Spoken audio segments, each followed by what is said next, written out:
Just for a second. Sure. To AI-driven task assignment. Okay. Because this is where we see the potential for AI to perpetuate inequalities in a really, really sneaky way. Absolutely. And a prime example of this is a 2022 study published in Nature, and they found that AI-powered scheduling systems used in healthcare often assigned less desirable shifts to nurses of color. Wow. Even when you control for experience and qualifications. So again, we're not talking about hypotheticals. No, this is real-world evidence. Real world, yeah. That AI can perpetuate bias in the workplace. Absolutely.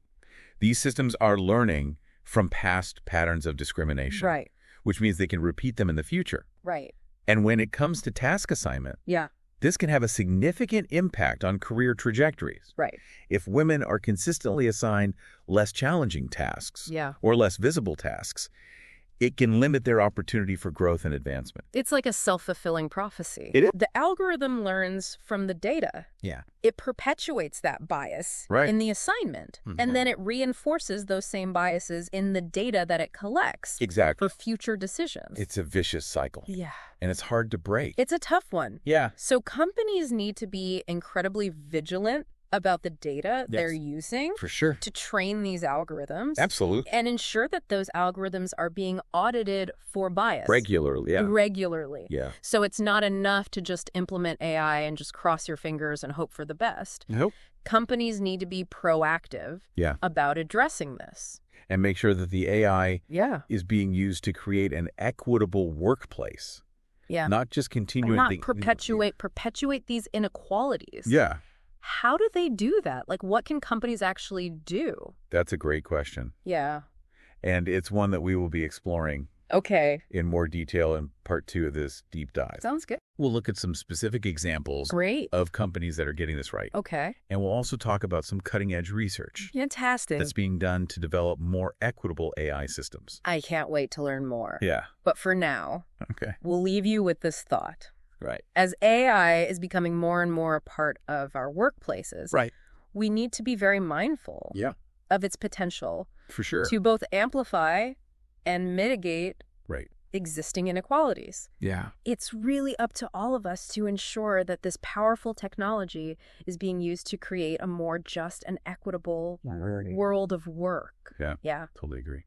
Thanks for joining us on the Deep Dive. Thanks for having me.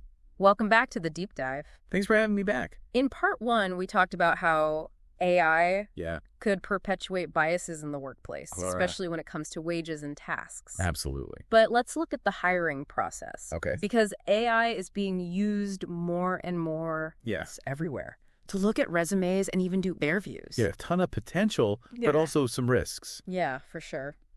So there was a 2018 study from the University of Maryland, and they found that an AI system that was trained on resumes from a tech company showed a clear preference for male candidates. Wow. Even when the resumes were exactly the same. So it's not just the algorithms. No, it's the data they're trained on. It's the data. If the data reflects bias, then the AI is going to learn it. Is going to learn it and continue it. Yeah, and it can be really subtle. Right. Like favoring certain keywords that are more commonly used by men. Oh, so it's picking up on our unconscious bias. Exactly. It's like picking up on the culture and the language. Wow. Yeah. So how do companies fix that?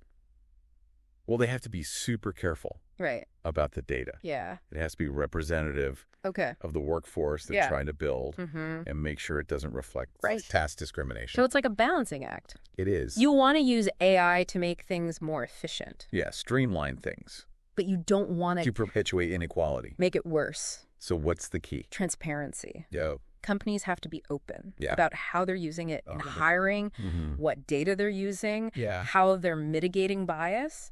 And people who are applying applicants, should know. They should know how it's being used to judge them. Absolutely. It's about building trust. Right. And accountability.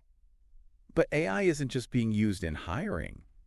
No, it's not. What about performance evaluations? Oh, yeah. Some companies are using AI to track employees' emails. Online activity. Wow. Even their facial expression. Really? during meetings. That's wild. That raises some serious concerns. Right, like about privacy? Yeah, privacy and surveillance. In the workplace. Like being watched all the time. Constantly. Yeah, by an invisible eye. And we know these systems can be biased. Right, so they can make mistakes. An employee who's more introverted. Okay, yeah. Or comes from a culture where eye contact is not respectful. They could be penalized. Right. Unfairly. For just being themselves. Exactly. And these evaluations have real consequences. Like promotions, bonuses, even job security. Oh, AI is a tool. It is. It can be used for good or bad. And how we choose to use it. Yeah. So what role does the government play? Yeah, that's a big role. In regulating this stuff. What should their role be? It's tough. Yeah. There's no easy answer. Not an easy answer. But we need guidelines. We need something. To protect workers. And prevent discrimination. By AI. Absolutely. What would that look like? Well, we need regulations. Around data, privacy, transparency, and accountability. Companies should have to disclose. Yeah, how they're using AI. How they're using it. And what they're doing to mitigate bias. So it's finding that balance between innovation and protection. Yeah, making sure AI benefits everyone. Right, not just a select few. A select few. This is where participatory AI comes in. Oh, yeah. Tell me about that. So that means involving workers in designing the AI systems That's a great idea. that impact their lives.